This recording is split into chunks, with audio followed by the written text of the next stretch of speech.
My name is Nora Vance, and I'm 32 years old. 10 years ago, my mother-in-law leaned in close during my wedding photos and whispered 6 words that gutted me. I wish he married Vanessa instead.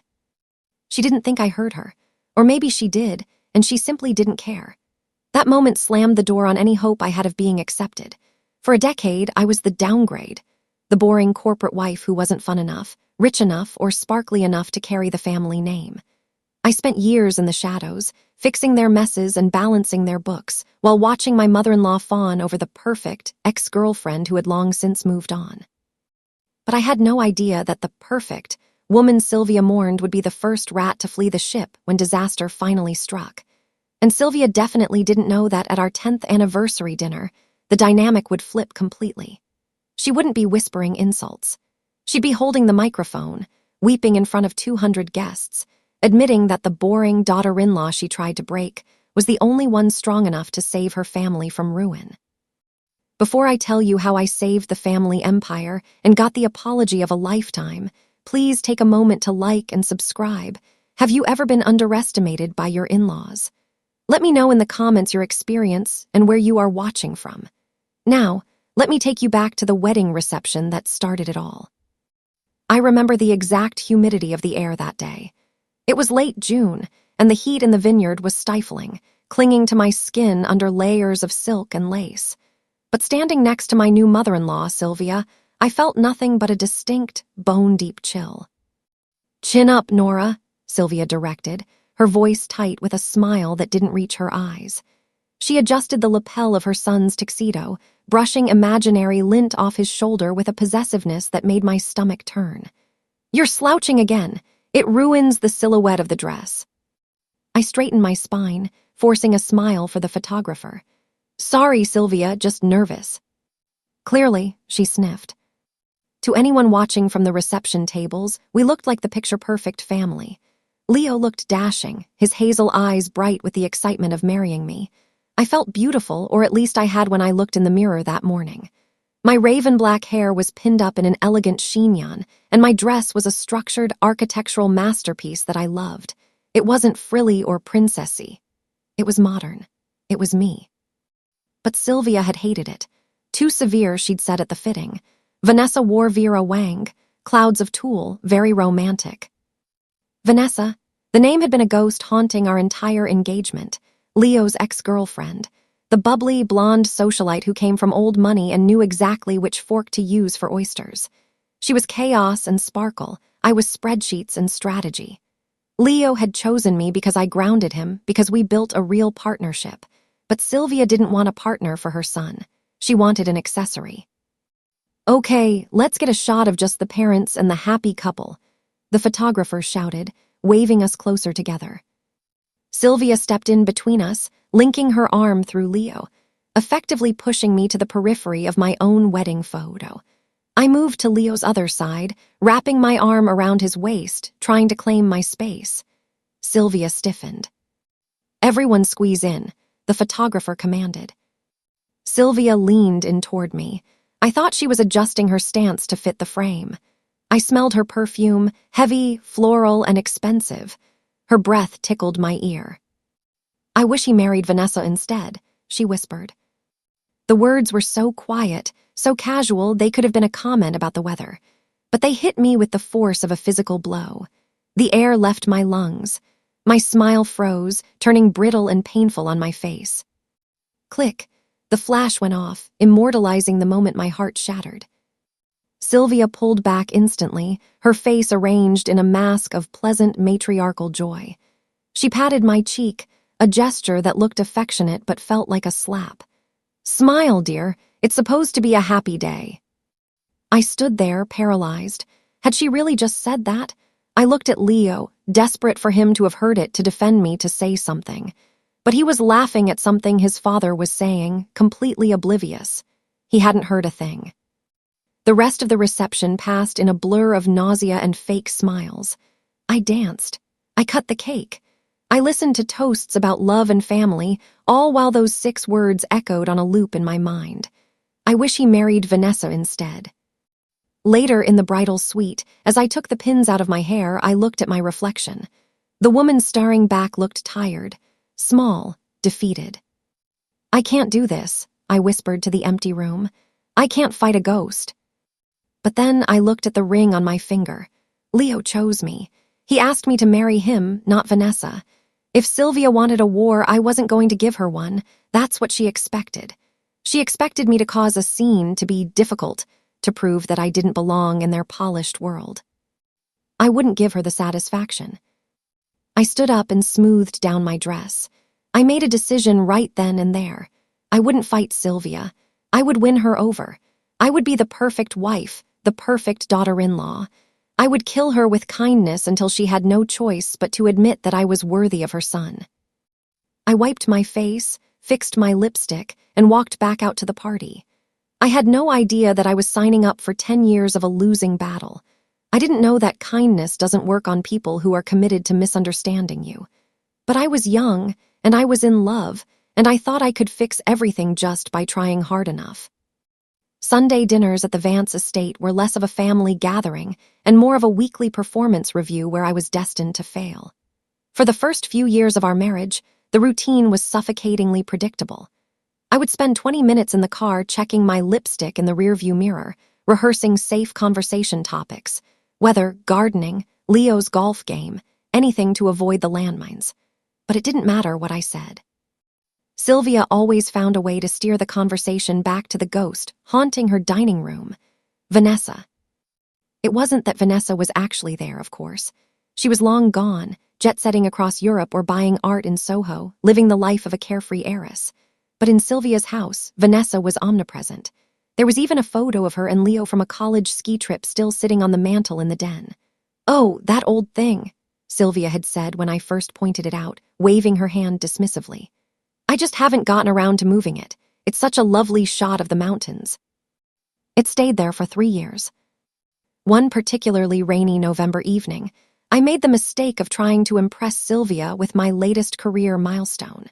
We were seated at the long mahogany table, the silence broken only by the aggressive clinking of Sylvia's silverware against her china. "I actually secured the merger with the logistics firm on Friday," I said, trying to keep my voice casual, though I was bursting with pride. "It's going to increase the firm's revenue by 15% next quarter. The partners are talking about putting me on the senior strategy track." I looked at Leo, who squeezed my hand under the table, smiling.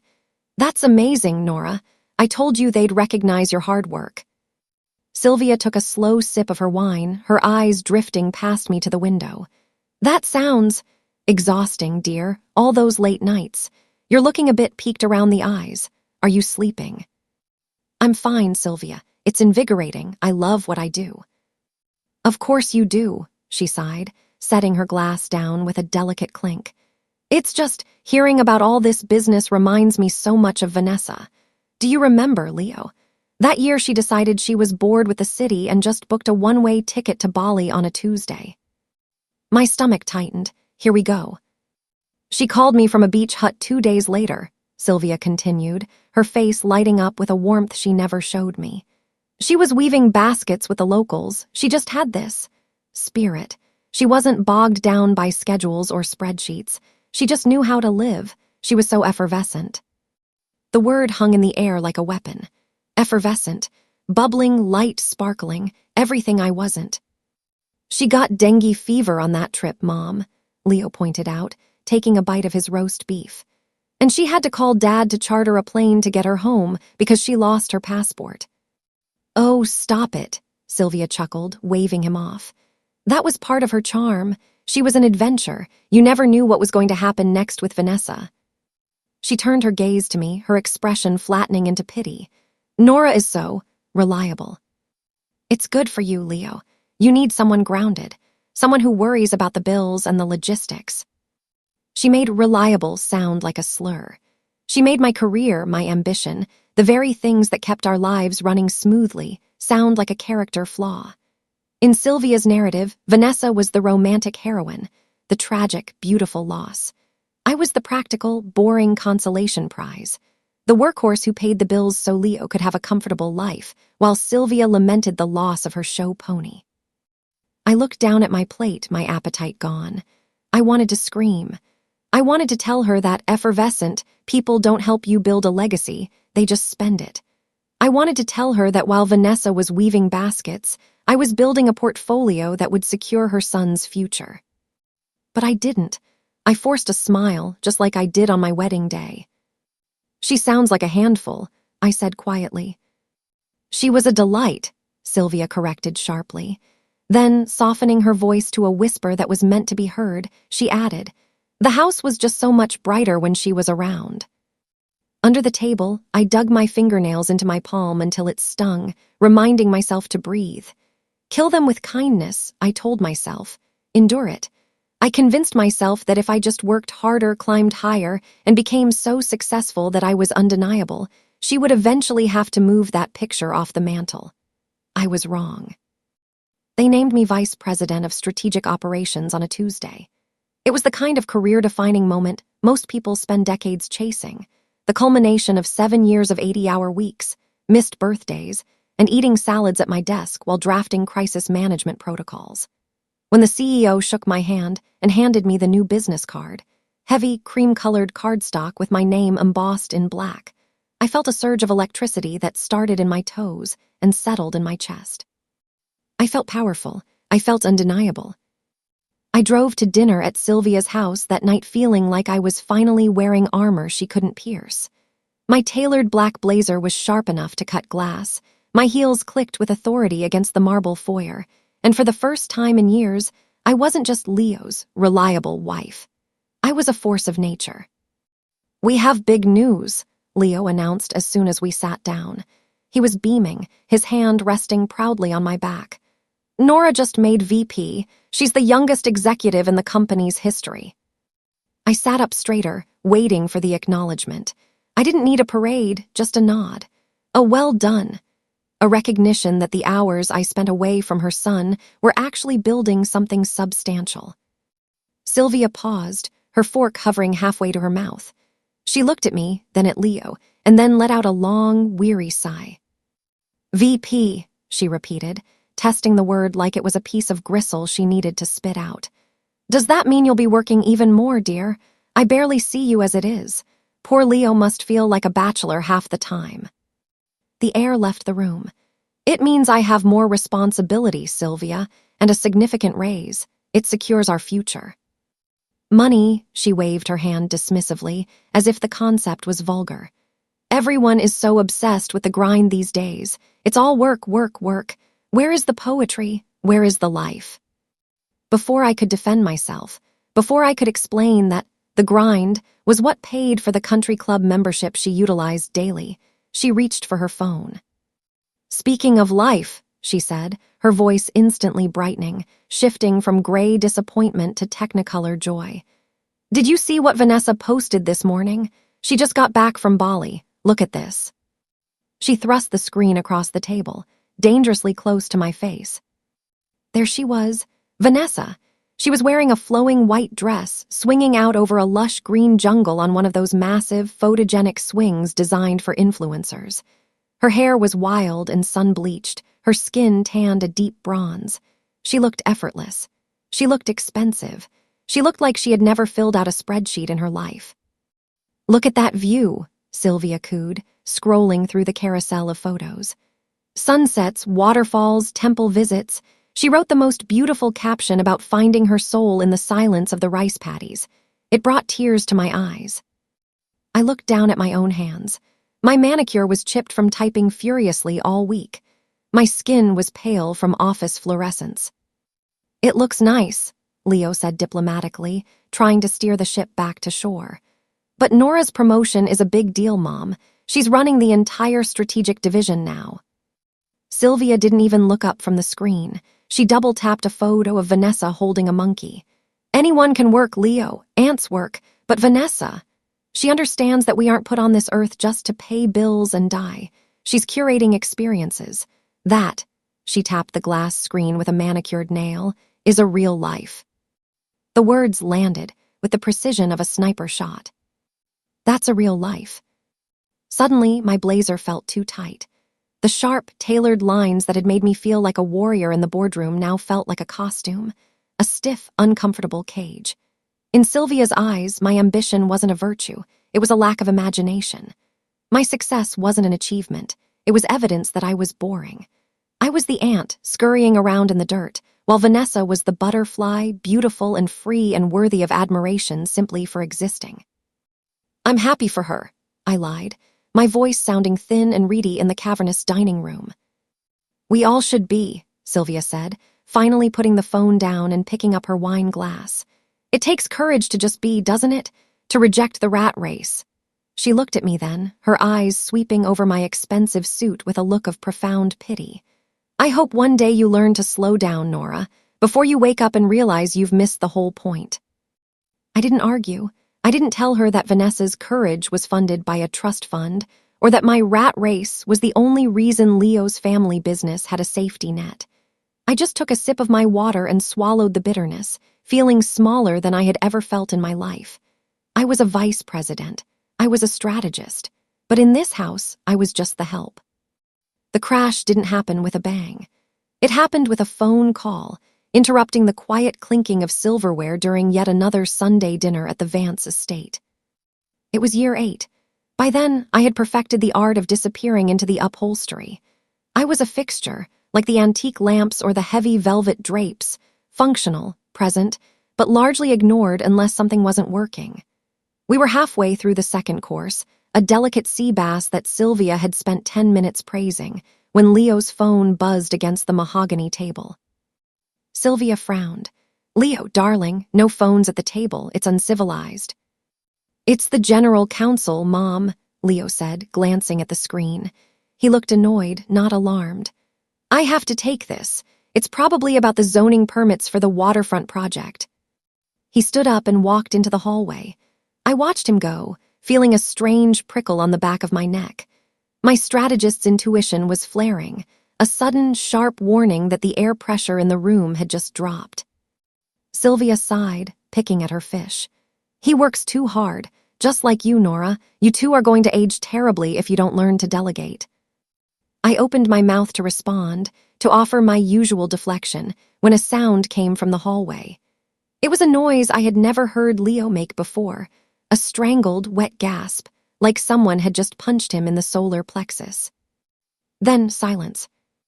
I was out of my chair before Sylvia could even register the disruption. I found Leo leaning against the wall in the foyer, his face the color of old ash. The phone was dangling loosely in his hand. "Leo," I touched his arm, he was trembling. "Leo, what happened?" He looked at me, but his eyes were unfocused, wild with a terror that hadn't yet found its voice. "It's gone," he whispered. "Nora, it's all gone." "What's gone?" "The liquidity, the operating accounts, the escrow." He swallowed hard, looking like he might be sick. "Uncle Marcus, he didn't just cook the books, he burned the library." Marcus was the CFO, Leo's godfather, a man who had bounced Leo on his knee and toasted us at our wedding. "Fraud?" I asked, my voice dropping to that cold, clinical register I used in boardrooms during hostile takeovers. "Embezzlement, Ponzi scheme, I don't know the words yet," Leo choked out. "The FBI is at the office, they just froze everything. The corporate accounts, the personal assets linked to the firm, everything." Sylvia appeared in the doorway, clutching her napkin. "What is all this whispering? The souffle is going to fall." "Mom," Leo said, his voice cracking, "we need to turn on the news." We moved into the den like sleepwalkers. Leo grabbed the remote and turned on the local news channel. We didn't have to wait long. The banner at the bottom of the screen was bright red. Breaking news. VANCE Development Group raided in massive fraud investigation.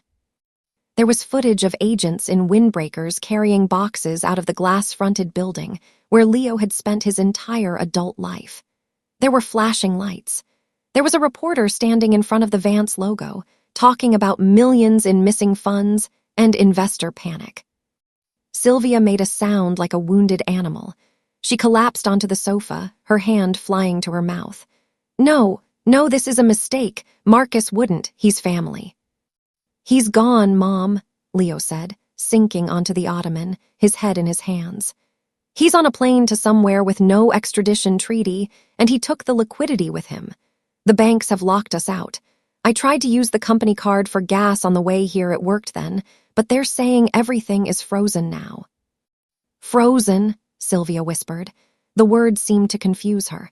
But the gala is next week. I'm the chairwoman, I have vendors to pay, I have the caterers.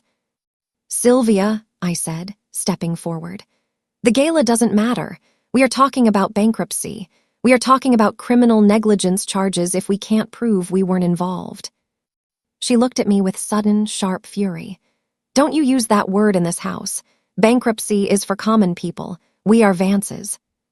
You are Vances with zero access to capital, I said, my patience finally snapping under the weight of the crisis.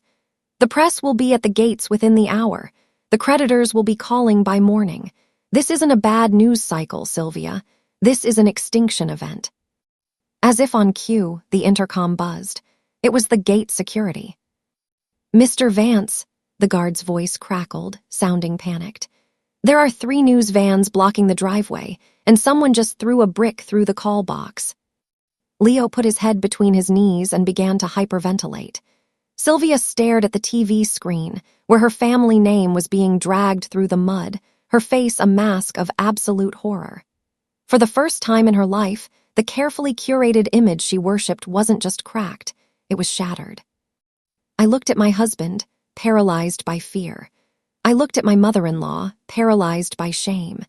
And I realized with a sinking feeling that for the first time in 8 years, I was the only person in the room who was actually standing up. The house of cards had fallen, and I was the only one holding a shovel. The panic in the room had a smell, sweat, expensive scotch, and the ozone scent of burning electronics. While Leo sat with his head in his hands, staring at a blank wall, Sylvia was packing the Persian rug, her heels digging into the wool with manic energy. We just need a bridge loan, she muttered, wringing her hands. Just until this misunderstanding with Marcus is cleared up, we need someone with liquidity, someone who understands how these things work. I looked up from my laptop, where I was frantically trying to download the last 3 years of bank statements before the servers were fully scrubbed. Sylvia, no bank is going to touch us. The FBI just raided the headquarters. We are radioactive. She spun on me, her eyes flashing with that familiar disdain. You are so defeatist, Nora, always looking at the bottom line, never the horizon. This is why you panic. You don't have the vision to see the solution. She snatched her phone from the coffee table.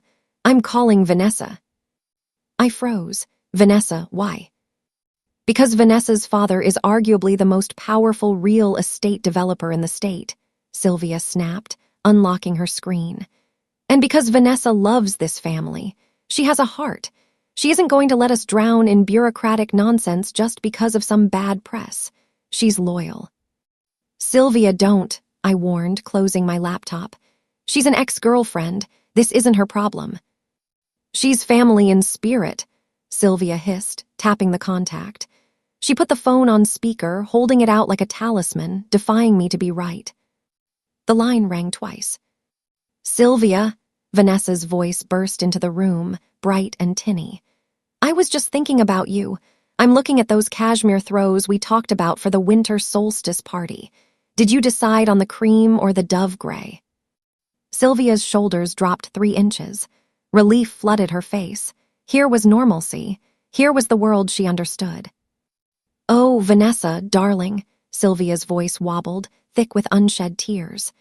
We're having a bit of a crisis here. I suppose you haven't seen the news. There was a pause on the line. The background noise, clinking glasses, low music seemed to fade. I saw, Vanessa said. Her voice had changed. The bubblegum brightness was gone, replaced by a cool, detached caution. It looks intense, Sylvia. It's a complete misunderstanding, Sylvia rushed on, breathless. Marcus has made a mess of things, but we just need a stopgap. A temporary influx to calm the creditors until Leo can sort it out. I was hoping your father might be able to make a call. Or perhaps you could. Sylvia, Vanessa interrupted. It wasn't a question, it was a command. Are you asking me for money? Sylvia flinched. I'm asking for help, for family. A short, sharp laugh barked from the speaker. It was a cruel sound, stripped of all the charm Sylvia had worshipped for a decade. Family, Vanessa scoffed. Sylvia, Leo, and I broke up 8 years ago. And frankly, looking at the ticker on CNN right now, I think I dodged a bullet. A massive, insolvent bullet. Sylvia went pale. Vanessa, how can you say that? We loved you. I loved you. Yeah, and I loved the Hamptons house and the jet, Vanessa replied, her voice ice cold. But let's be real. Leo was fun when he was the heir to an empire. Now, he's a liability. My dad doesn't catch falling knives, and neither do I. I can't have my brand associated with a federal indictment. It's bad for engagement. But, Sylvia stammered, clutching the phone with a white-knuckled grip, I thought you cared. I care about my peace, Sylvia, and you guys look like a whole lot of drama right now. Good luck with the feds, though, really. The line went dead.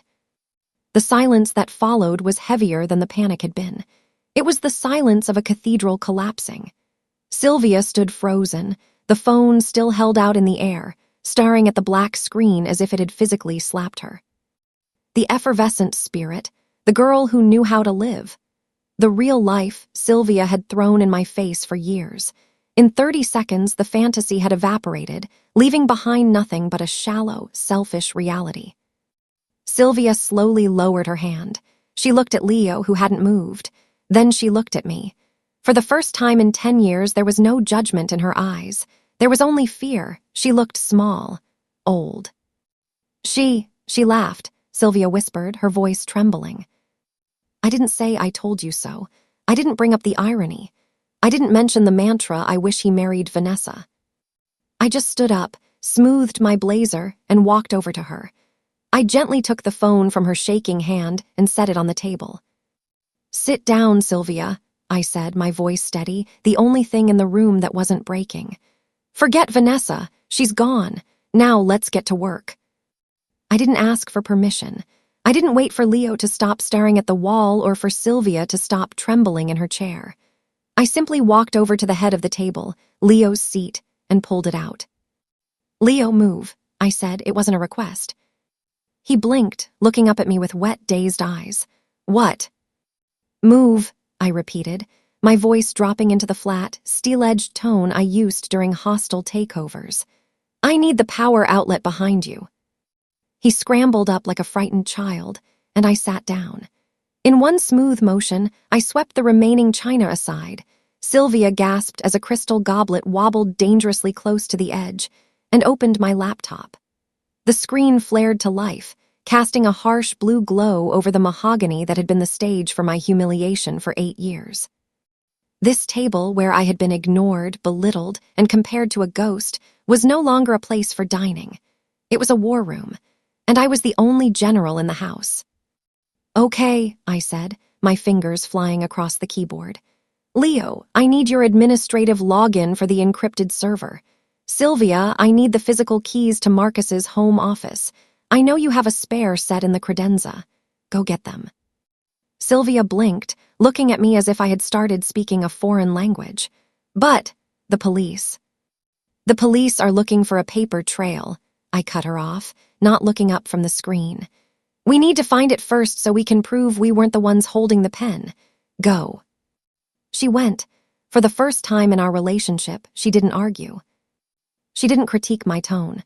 She just scrambled to obey. For the next 6 hours, the dining room transformed. I pulled up spreadsheets that looked like gibberish to them but read like a map to me. I was in corporate mode, a state of being where emotions were liabilities and facts were ammunition. I wasn't Nora the wife or Nora the daughter-in-law. I was Nora Vance, VP of Strategic Operations, and I was dissecting a disaster. He moved the assets through a shell company in the Caymans, I muttered, highlighting a row of transactions. Classic layering. Sloppy, actually. If the FBI forensic accountants are good, they'll find this in a week. We need to find it tonight. Leo was packing the room, wringing his hands. I don't understand any of this, Nora. How do you know where to look? I paused, looking at my husband. He was a good man. He was kind. He loved vintage cars and golf, but he had never had to fight for his survival. He had been born on third base and thought he'd hit a triple. Now that the game was rigged, he didn't even know how to hold the bat.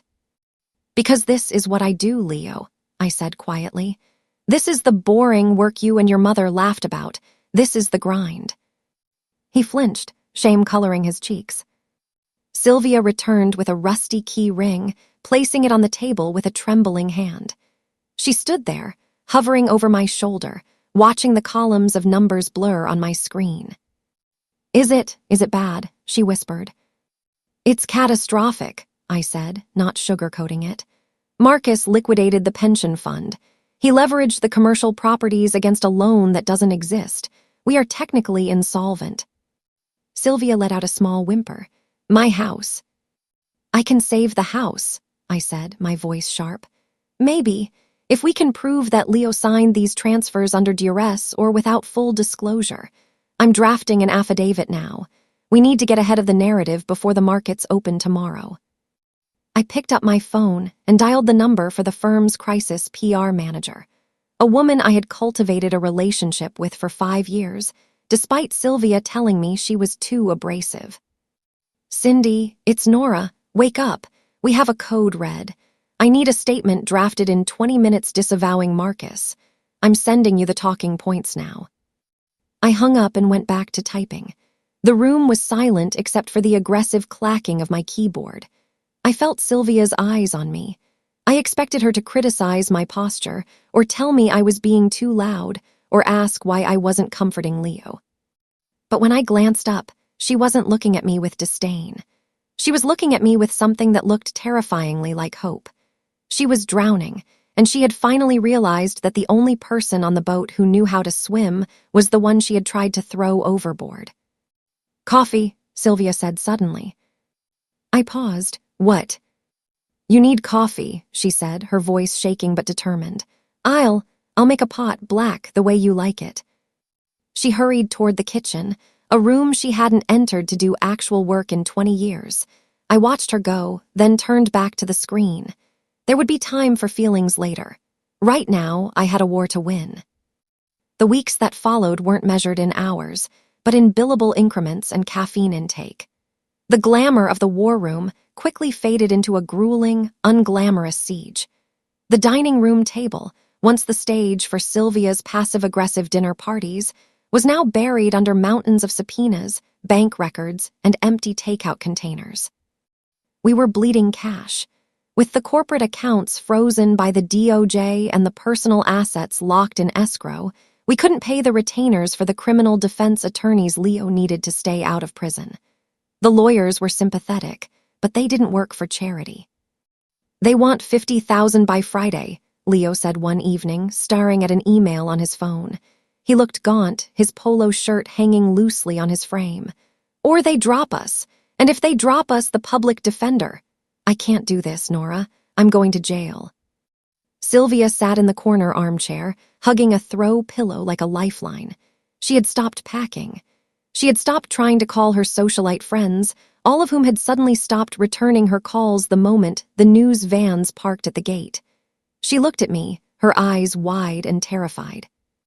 I'll handle it, I said, opening a new tab on my laptop. How? Sylvia whispered. We have nothing accessible. We don't, I do. I logged into my personal brokerage account, the portfolio I had started building the day I got my first paycheck at 22. It wasn't Vance money. It was my money.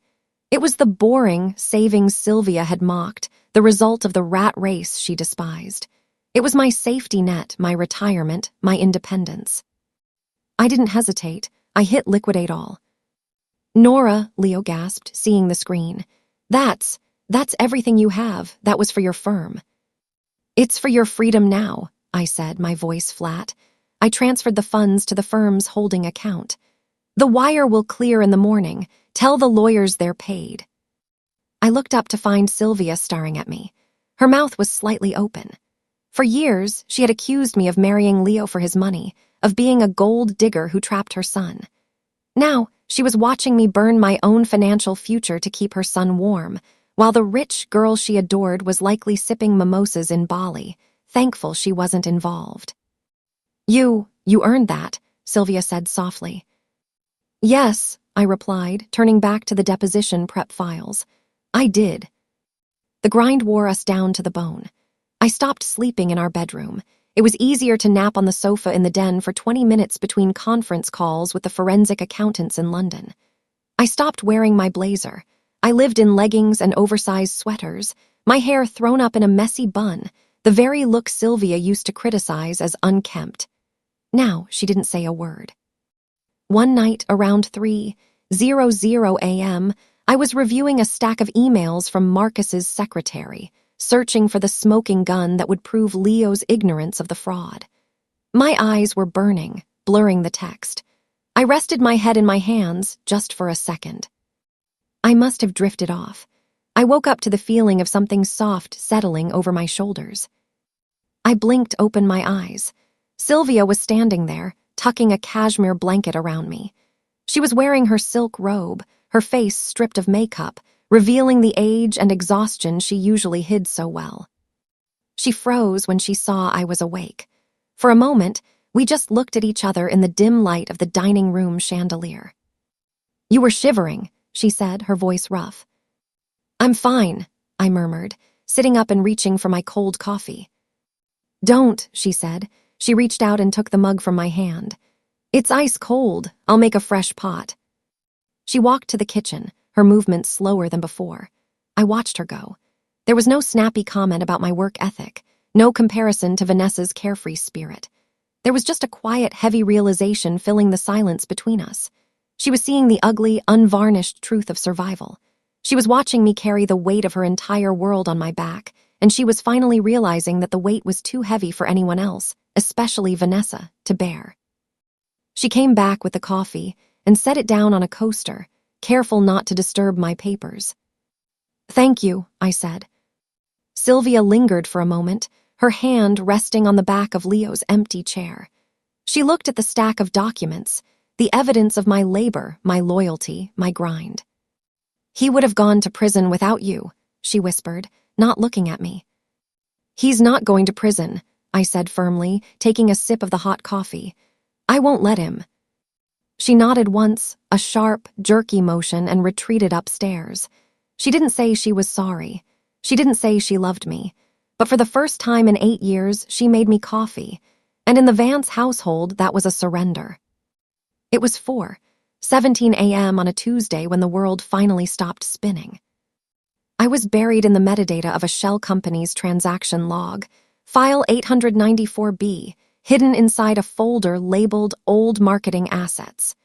It was the kind of digital needle in a haystack that the FBI's forensic accountants would eventually find, but eventually would have been too late for Leo.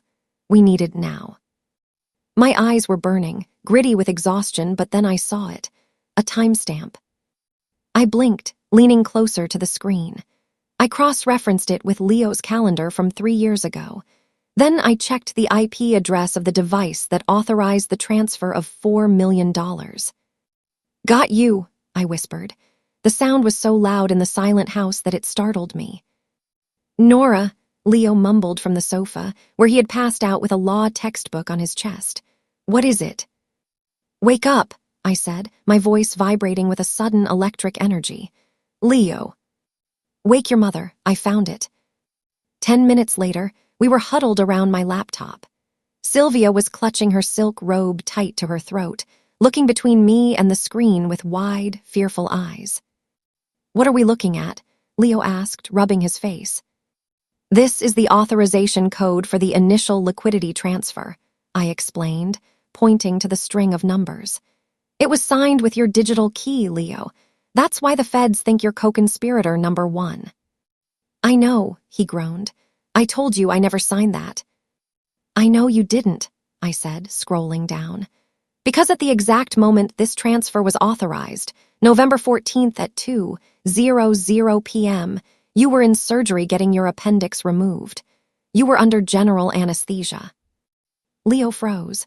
"My appendix." And, I added, delivering the killing blow, "the IP address for the authorization didn't come from your office. It came from a secure server located at Marcus's vacation home in St. Bart's."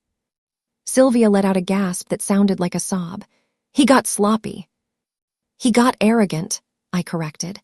"He thought no one would look in the marketing archives. He thought we would be too busy panicking to read the metadata. I slammed the laptop shut. I'm sending this to the lead agent and your defense attorney right now. This proves identity theft. It proves you were incapacitated. It clears you, Leo. The silence that followed wasn't heavy or fearful. It was the weightless, dizzying sensation of a guillotine blade being pulled back up. Leo looked at me. He didn't say anything at first. He just stared, his hazel eyes filling with tears. For years, he had looked at me with love, sure, but this was different. This was awe. He was looking at me the way a drowning man looks at a rescue helicopter. He was realizing that while he was the heir to the name, I was the one who knew how to protect it. You did it, he whispered, his voice cracking. Nora, you saved my life. I did my job, I said simply, though my hands were shaking as the adrenaline began to crash. Later that afternoon, after the frantic calls to the lawyers and the tentative confirmation from the DOJ that the charges against Leo were being reevaluated, the house was quiet. The panic had receded, leaving us all exhausted and raw. I was in the kitchen, finally washing the mountain of mugs that had accumulated over the last few weeks. I felt a presence behind me and turned to see Sylvia. She looked different. The hard, polished veneer she wore like armor had cracked. She looked softer, older, and infinitely more human. She watched me scrub a coffee stain off a ceramic mug, a task she would have previously criticized as staff work. Nora, she started, then stopped. She cleared her throat, looking down at her hands. The lawyers say we'll get the house back, and the accounts. It will take time, I said, rinsing the mug. But yes, the freeze should be lifted once the affidavit is processed. Sylvia nodded. She took a step closer, her fingers twisting a diamond ring on her finger. I don't know what to say. I know I haven't made this easy. I know I haven't been. She struggled with the words, fighting a decade of pride. Thank you for everything, for staying, for fighting. It was the apology I had fantasized about for 10 years. It was the moment of validation I had craved since the wedding. But standing there, damp-handed and exhausted, I realized something profound. I didn't need it anymore. I hadn't done this to win her approval. I hadn't liquidated my savings to buy her affection. I turned off the faucet and dried my hands on a towel, meeting her gaze steadily. I didn't do it for you, Sylvia, I said, my voice calm and unyielding. And I didn't do it for the thank you.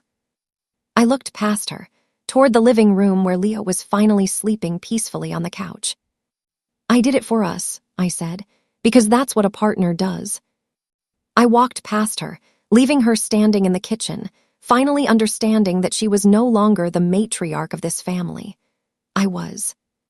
The dust had barely settled on the legal battles when the calendar flipped to June. We had spent the last 6 months fighting for our lives, clawing back assets, restructuring debt, and rehabilitating the Vance family name in the press. We had survived, but we were scarred. I was tired in a way that sleep couldn't fix, a bone-deep exhaustion born of vigilance. I was sitting on the terrace one evening, reviewing the final settlement papers for the creditors, when Leo sat down next to me. He placed a glass of wine over the paperwork, forcing me to look up. Put it down, Nora, he said gently. We won, you can stop fighting now. I'm just checking the indemnity clause, I murmured, though I closed the folder. It's June, Leo said, looking out over the garden where the hydrangeas were beginning to bloom, the same blue as the ones in my wedding bouquet. Do you know what that means? My stomach tightened instinctively. Quarterly tax filings. He laughed, a sound that had been absent from our house for too long. No, it means we've been married for 10 years. Our anniversary is next week. 10 years, a decade. My mind didn't go to the happy memories. It went straight back to that stifling heat in the vineyard, the smell of Sylvia's heavy perfume, and the whisper that had defined my marriage. I wish he married Vanessa instead. For 10 years, I had been running a marathon to outrun those 6 words. I had built a career, saved a fortune, and resurrected a legacy, all to prove that I wasn't a mistake. We should do something, Leo said. Something big to celebrate, everything surviving us. Before I could suggest a quiet dinner, just the two of us, somewhere far away from the Vance estate. The terrace doors opened. Sylvia stepped out. She looked better than she had during the crisis, her hair coiffed and her posture regained, but the imperious edge was gone. She held a leather-bound planner in her hands, clutching it like a shield. "I couldn't help but overhear," she said. My guard went up instantly. I reached for my wine, bracing myself for a comment about how we couldn't afford a party, or how Vanessa's 10th anniversary party had been in Paris. "I want to host it," Sylvia said. I blinked. "Host what?" "The anniversary party," she said, her voice steady but lacking its usual command. "Here, at the estate, a proper gala. I've already spoken to the caterers, assuming the accounts are fully unlocked by Friday, which you said they would be." I looked at Leo, then back at her. "Sylvia, I don't think." "Please, Nora." She stepped closer, invading my personal space, but this time it didn't feel like an act of dominance. It felt like a plea. "I know I haven't earned the right to ask," she said, her eyes dropping to the planner. "I know that the last time I was involved in a wedding event for you, I wasn't kind." That was the understatement of the century. "Why do you want to do this?" I asked, my voice cool. "You hate hosting. You said it was tedious." "Because I need to," she said, looking up at me. "The family needs to be seen, together, strong. The world thinks we're ruined, Nora. They think the Vance name is mud. We need to show them that we're still standing." She paused, her grip on the planner tightening. "And I need to show them why." I studied her face. I looked for the trap. I looked for the hidden agenda, the passive-aggressive dig, the shrine to Vanessa she planned to erect in the foyer. But I didn't see it. I saw a woman who had been humbled, a matriarch who had almost lost her kingdom and knew exactly who had saved it. But old habits die hard. My strategist brain ran the risk assessment. If I let her plan this, she could hijack the narrative. She could make it about Leo's resilience and ignore my role. She could invite people who had shunned us. Or she could finally do the one thing she had never done, acknowledge me. "Okay," I said slowly. "You can plan it." Leo grinned, relieved. Sylvia's shoulders sagged. "But Sylvia," I added, my voice sharpening into the tone I used for contract negotiations. "I see the guest list before invites go out. I approve the menu. And if I see a single photo of Vanessa or hear a single word about how fun she used to be, I will walk out. And I will take your son with me." It was a boundary I would have been too terrified to set a year ago. Now, it was just a fact. Sylvia didn't flinch. She didn't roll her eyes. She simply nodded. "Understood," she said softly. "No ghosts, just us." She turned to walk back inside, pausing at the door. "Wear the red dress, Nora, the one you wore to the board meeting last week. You look powerful in it." She disappeared into the house. I sat there in the twilight, swirling my wine, realizing that for the first time in 10 years, I wasn't dreading a family gathering. I was ready for it. I had my armor, I had my victory, and I had the strangest feeling that the war was finally over. The estate was alive again. The crystal chandeliers, which I had almost sold 6 months ago to pay a retainer fee, were gleaming overhead. The heavy velvet drapes were pulled back to reveal the garden, bathed in the soft glow of string lights. It was the same setting as so many suffocating dinners before, but the air felt different. Lighter. Cleaner. I wore the red dress. It was a structured, architectural piece that hugged my frame, bold, unapologetic, and impossible to ignore. For the first time in a decade, I wasn't trying to blend into the beige wallpaper. I was the focal point. "You look incredible," Leo whispered, his hand resting warm and steady on my lower back as we moved through the crowd. "I feel incredible," I admitted. And I did. Not because of the dress or the party, but because I knew every single person in this room was drinking champagne that I had paid for, standing in a house I had saved. When dinner was served, the low hum of conversation filled the room. I was relaxed, actually enjoying my risotto, when the sharp ting-ting-ting of a spoon against a glass cut through the noise. The room went silent. Sylvia stood up at the head of the table. She was holding a microphone, her hand trembling slightly. She looked out at the 200 guests, friends, business partners, and the few family members who had stuck by us. "If I could have everyone's attention," she said, her voice amplified but soft. My stomach gave a reflexive twist, a phantom pain from years of conditioning. Here it comes, I thought, the passive-aggressive joke, the backhanded compliment. I instinctively reached for my wine glass, preparing to armor myself.